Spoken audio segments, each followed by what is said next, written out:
Now that we've been over our tools and into our brush settings in a little bit semi-in-depth way, we'll jump over into our other fundamental part of Photoshop, which is our layers and our layer masks. Our layers, as we showed in the first video, is over here on our right hand side. Alright, now at the moment we've got our background, but if we want to create a couple extra layers, we can come down into here and we've got this new layer here and our folders. We're going to jump into these other few symbols in a little bit, but let's just create a couple extra layers. And now we've got our layer 1 and layer 2 plus our background layer. And you'll notice here our background layer is locked, which means we can't make any adjustments to it.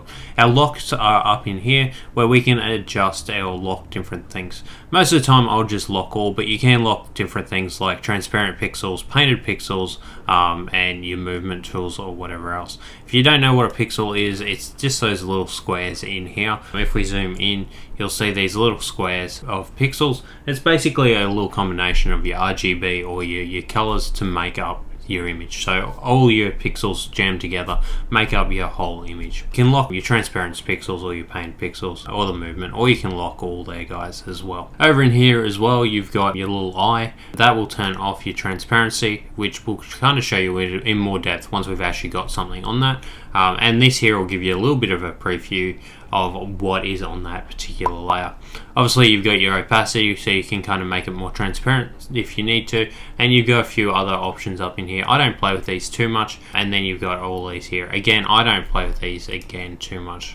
This here, blending options, will go into more depth, but basically your multiply here and your overlay are the two probably most that you'll be using when you first get started. However, you can also play with all of these and see what they do in more depth. This is something we'll probably touch on more in a later tutorial when we actually do a proper architectural visualization or a quick architectural visualization type video, and you guys can see how we use these in more depth then.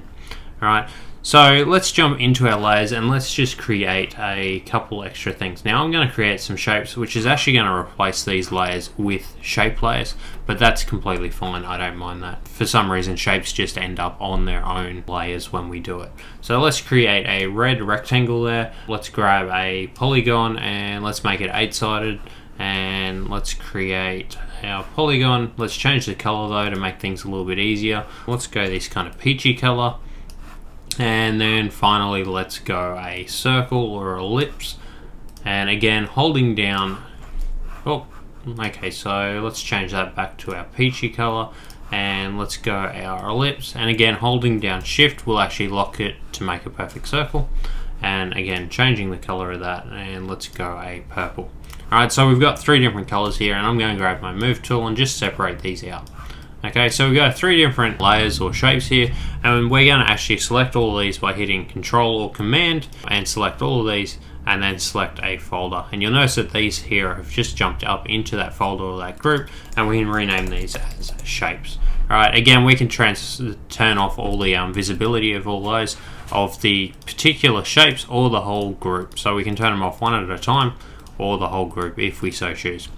Alright, now in order to illustrate how your layers work, it is essentially like a stack of transparent paper. Obviously whatever's on the bottom of the stack isn't going to be as seen as the things that are on the top, and the things that are on the top have the potential of hiding things that are below it. So if we have our ellipse here, now I'm going to grab my move tool, I'm going to have auto select layer here, so as I auto select each of these, it'll select the appropriate layer over on the right hand side.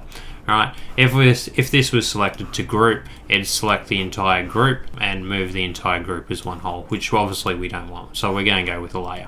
Now I'm going to kind of stack these on top of each other, and you can already see here that obviously the circle here is in our foreground, the polygon is in our midground, and this rectangle here is in our background. If we want to change these around, we can obviously click and drag these up, and you'll notice this blue line, and we can kind of manipulate the kind of stack order as to how we want it. So now we've got our polygon in the foreground, our rectangle still in the background, and our circle there in the midground. Alright, so you got background, midground, and foreground. Alright, now this will kind of blend into our blending mode, so let's jump into our blending modes and just show you guys what multiply will do. And you can see here that multiply will kind of show through, and overlay will do something kind of slightly different, where you're kind of just doing an overlay over to this existing shape. I'm sure that it's probably coming up on this rectangle if we change this shape of it, or the color of it rather, and let's go into a blue. You can still see the overlay of it, but because they're very similar colors, you can't really kind of see it. No, that's why you couldn't see it before with the red. Let's put our blending mode of our polygon back to a normal, but that kind of gives you an idea of how the blending modes can work. They'll manipulate the different layers to do different things. Again, we'll cover these in more depth later on, but for now, understanding how the layer stack works and how blending options work as well. Again, you can kind of change your opacity and that kind of make them more see-through if you so choose. And again, I've already showed you guys how to move these around. Right, our next thing that we're going to kind of show you guys is our layer masks. Okay, so layer mask will add an additional kind of thing next to it, and you'll notice here that we've now got this layer mask on our ellipse one, and you see here these bounding boxes. So obviously our ellipse layer mask is selected, not our actual ellipse. Alright, so just make sure that when you're playing with layer masks, you've got the correct thing selected. Okay, so your layer mask will essentially allow you guys to show and hide different things depending on how you paint on the layer mask. Black will hide and white will show. Alright, so if I actually start, I'm just going to select with my marquee tool. What are we on? We're on our ellipse, so I'm just going to grab this here, and we've got our marquee tool here, and I'm just going to grab our paint bucket, and I'm going to grab our black. So I'm going to hit X to switch these two colors because black is going to hide, and I'm going to select inside that. And you can see here there that it is completely hidden, all of that inside of the ellipse there. If we actually shift click on our layer mask, it'll actually show or hide all of that, or turn it on or off. And if we hold down Alt, it'll actually show us where we've kind of selected there. Again, let's jump back into our actual kind of mask here, or our actual layer, and you can kind of see what it does. Now, if I wanted to show that again, what we'd have to do is grab our white color, alright, and we're going to hit G and just click in it again, and we're going to show that.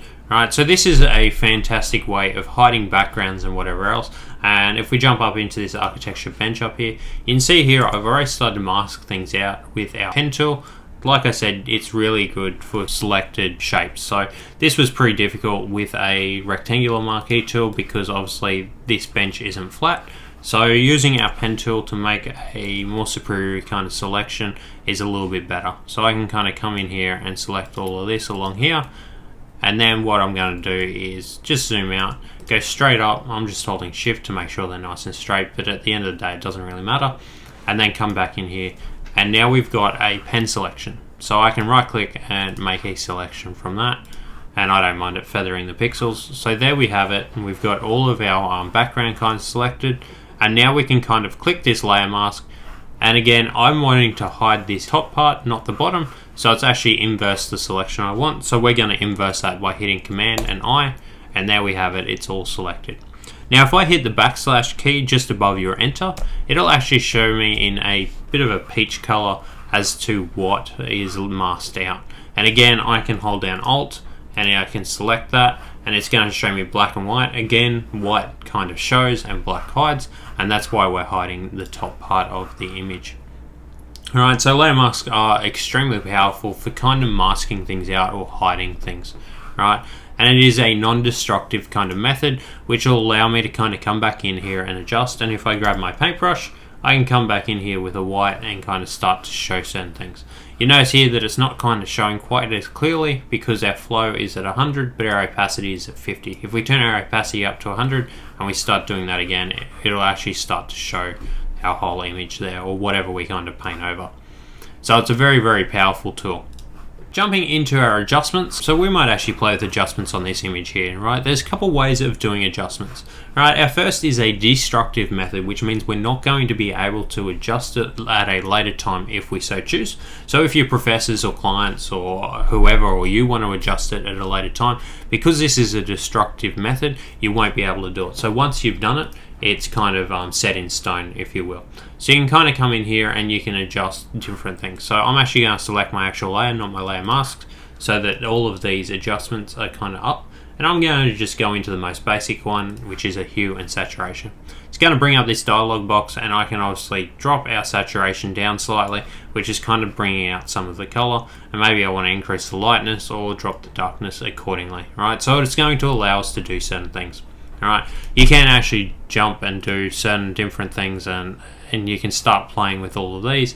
However, I'm not going to really want to do this too much. I'm just going to keep it on the default and slide the duration down. Right, you can also adjust your reds, yellows and greens. So if we actually come up to our default, and now we've got these yellows here, so if I actually want to come into my yellows and drop the yellows back slightly, right, it will not affect anything else that doesn't have yellow pixels in it. So in that way you can kind of make it really kind of detailed if you so choose. Alright, but that is the distractive method. If I hit cancel and I come into here, I've got adjustments up in here. Again, if you don't have this, go into window and go into adjustments, or we've got these adjustments down in here as well. So again, we've got hue and saturation here, which we can click on, or we've got hue and saturation here. Alright. So if we click on that, again, we've greeted with pretty much the same dialog box, but instead of it popping up in the center, it's just in here. And we can drop our saturation for the entirety, or we can come back in and do our yellows, or maybe we want to punch up the yellows and make them super yellow. Alright. Just bear in mind that whatever you're doing, it's going to, smaller details or smaller changes are probably going to work best unless you know what you're really kind of doing. Alright, so depending on that, it's going to adjust the entirety of the image. So if I come back into our layer 1 and I'm going to hit Command D to deselect these marching ants, right, and let's just throw on a layer mask by doing our other method, which is a hue and saturation, right, and I'm just going to move that up to affect everything. Alright, and again, if I select everything, if I don't change this layer mask here, you'll notice that it's changing the saturation of everything there, guys. However, if I only want to select the thing underneath, what I can do is hold down Alt, and you'll notice it comes up with this little arrow, and I can click that, and now it's only affecting the shape folder. Right, if I just want it to affect maybe the rectangle, I can drop that down, alright, just above the rectangle, hold down Alt again and click on that. And now whenever I adjust this, it'll only affect that one rectangle. Alright, so in that way you can kind of tailor this to your own liking. But in this way you kind of got to make sure that you've got this little arrow so it's only affecting this one layer beneath it and not all of the layers in the image. Alright, so that's going to kind of wrap up our layers and layer masks. We're not going to go into these channels and paths because you're not going to want to deal with them too much when you're first starting out with Photoshop. Maybe it's something we go into in a later tutorial, but for now we're just going to leave it so as not to confuse you too much. So yeah, I'll see you guys on the next section of these tutorials.